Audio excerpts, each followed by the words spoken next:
Continuar aí, né, a gente falou um pouquinho sobre os endereçamentos, né, com os tipos de nomenclatura que cada fabricante utiliza, né, entramos aí com um pouquinho com o conceito de set e reset, certo? Então reset, o que eu preciso de um pulso, né, nessa saída, né, eu vou setar essa saída, então tem essa opção de set, né, e quando eu dou o pulso, né, a gente pegando, imaginando aqui, né, a entrada, né, no bloco físico, a entrada, tem uma botoeira que está na entrada I1, certo? E tem uma outra botoeira que está na entrada I2 aqui. Perfeito, então eu tenho um positivo, né, que vai acionar aqui uma saída. Essa saída vamos chamar aqui, vamos supor que fosse uma contatora K1. Então beleza, I1. Né, estou usando a instrução set, então quando eu der o pulso, né, estou usando aqui o normalmente aberto, examinando que essa minha entrada digital I1 está em nível lógico 1, então no estado de repouso está aberto, então está em nível lógico 0, então por isso que não tem essa continuidade lógica. Acionei a botoeira, né, vai dar condição verdadeira, vai dar, né, continuidade lógica aí, fazendo com que eu seto essa saída, a minha saída aqui, nossa saída Q1. Setando a minha saída, né, se eu soltar essa botoeira aqui, né, que é a nossa entrada I1, mesmo eu soltando, certo, essa saída permanece energizada. Então, por isso a instrução set. Estou setando a minha saída. E aí, vocês me perguntam, né, como eu faço, né, para resetar essa saída? Então, eu preciso dar, né, pegar uma saída que seja representada pelo reset dessa mesma saída que a gente setou e dar um pulso, certo? Então, quando eu aciono essa botoeira, ele vai energizar minha entrada digital I2, vai dar essa continuidade lógica e vai desenergizar quem? A minha saída, certo? Então, podemos dizer que aqui vamos pôr um acionamento do motor, certo? Então, acionei o motor, beleza, esse motor tá indo, né? Tá, eu setei esse motor e eu quero desligar esse motor. Esse 2 pode ser uma botoeira aí normalmente fechada, certo? Então quando, né? Aqui no caso, o que acontece? Né? Se eu usasse o normalmente fechado aqui, pessoal, imaginem, vamos supor que aqui fosse I2. Eu estou colocando examine C1. Está em nível lógico 1, certo? Está. Então vai estar diretamente resetando essa saída. Certo? Então tem que tomar cuidado, certo? Que eu quero que somente acione esse reset, né? Quando eu receber um pulso aqui em I2.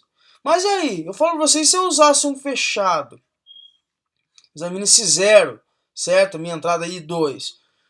Beleza, aqui é falso, então ele não está resetando. Mas lembra lá que eu falei para vocês, caso acontecer de ter esse rompimento desse condutor que liga essa botoeira até a entrada digital do CLP? Certo? Então, o aconselhável aí, né, a gente utilizar, né, esses contatos abertos para dar um pulso, né, para executar essa instrução de set e reset. Então podemos comparar, né, a utilização do set e reset, pessoal, né, com o diagrama ladder aqui embaixo. Certo? Então I1 setei a minha saída, e 2 faz o que? O reset. Então aqui, né, no convencional, no selo virtual, temos aqui o I1 como botão de liga, certo? O I2 como botão de desliga, certo? Aqui, ó, examine-se 0. Está examinando se a minha saída digital está desenergizada. Certo? Grosseiramente a gente está observando seria isso daqui. Então aqui o botão de desliga, o botão de liga, né, o selo referente à minha saída. Então tem um selo virtual, né, o motor está em funcionamento. Tranquilo? Então beleza. Só que é o seguinte, lembra lá, botão de desliga, a gente sempre vai representar ele com um contato normalmente fechado. Certo? Então aqui a gente precisa tomar esse certo cuidado, né, pelo fato do que estou usando aqui, ó, examine-se 0. Então se eu utilizasse aqui examine-se 0, ó, na verdade eu estou mandando 1 aqui para a entrada do meu CLP. certo? Então aqui quando ele examina esse zero, ele está usando o que é um contato aberto. E como o botão de desliga, né, não é aconselhável utilizar, né, um contato normalmente aberto, né, caso aconteça alguma falha aí.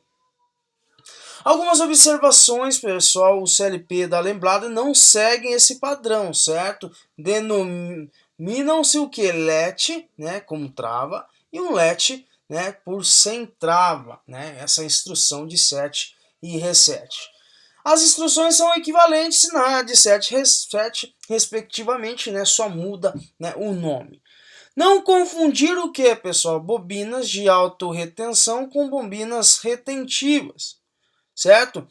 Bobinas de autorretenção são ativadas e desativadas pela instrução que set e reset. Já as bobinas retentivas são aquelas capazes de lembrar do estado em que se encontravam quando ocorreu uma queda de energia, certo? Então a diferença é de uma bobina de autorretenção e uma bobina retentiva. Então, um exemplo aí de uso dessa instrução set e reset, né, seja um alarme aí contra incêndio que possui 3 entradas, né, uma em cada andar de um prédio. Se qualquer uma deles for acionado, o alarme deve ser disparado e assim permanecer enquanto não for acionado em outro botão, localizado na central, que o faz silenciar. Então segue aqui a programação em LED. Então nós temos aqui os nossos alarmes, certo? Então esses alarmes estão todos o que? Em paralelo. Por que estão em paralelo? Porque qualquer um deles que seja acionado, aí eu vou acionar essa minha saída e consequentemente estaria acionando um alarme, indicando um provável, incêndio que seria mostrado, na central, localizado lá na central. E o que? A gente, todo o sistema de segurança, a gente tem um sistema de reset, certo? Se alarme está funcionando, certo? Vai verificar o que aconteceu, certo? Para não ocorrer isso mais, Ir lá, dar os primeiros socorros e tudo mais. Aí está tudo normalizado, eu posso, que depois, afinal, depois de tudo se resolvido, eu resetar essa saída. Depois ele voltando de novo no ciclo aí. Então olha que bacana, pessoal. O CLP ele vai vir fazer o que, ó? Ele vai fazer toda essa varredura aqui, ó. Depois ele vai subir para cá. Depois ele vai descer aqui, ó, e vai vir para cá de novo. Certo? Então fazendo um sistema de escala. O exercício proposto deseja implementar um selecionador de peças pequenas, médias e grandes. O sistema consiste em 2 sensores que selecionarão as peças e 3 atuadores, sendo um para cada tipo de peça, que deverão colocar cada peça em seu respectivo compartimento. Então aqui está o exercício proposto para vocês da aula de hoje. As peças a selecionar devem ser canalizadas mecanicamente a fim de chegarem uma por vez aos sensores. Então aqui eu tenho 3 sensores, sensor S0, sensor S1 e sensor S3, que é o sensor de informação do tamanho dessas peças, certo? Então se eu vou ter peça grande, peça média e peça pequena. Tranquilo? Aqui vai ser o que? Os conjuntos de atuadores. Então podemos aqui dizer aqui que a gente tem um cilindro aqui, um cilindro, pneumático, certo? Que é onde também nós constituído aqui por sensores da presença dessa peça. Opa, essa peça, certo? Foi selecionada, a peça grande, ele identificou a peça grande e chegou aqui no sensor de peça grande, ele vai fazer o quê? Ele vai atuar o cilindro, para ir para o compartimento aqui de peça grande. Certo? Então aqui, os sensores SPP, SPN e SPG informam ao controlador se a peça está na posição de acionamento. Tranquilo? Vamos lá. Algumas informações. Se somente o S0 for ativado, então a peça é o quê? É pequena. Se o sensor S0 e S1 forem ativados, então a peça é média. E se os 3 sensores forem ativados, então a peça é grande. O processo é contínuo, somente haverá uma atuação por vez, certo? E haverá um alimentador não incluso que colocar uma peça por vez com um intervalo pré-definido aí.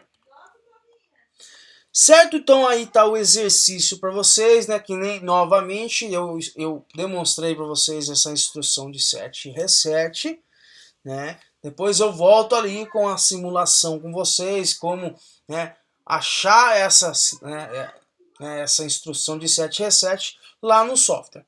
Mas não tem segredo, né? Muito bacana, né? Não tem aí dificuldade. Certinho? Então, beleza pura. Então aí fica esse exercício proposto.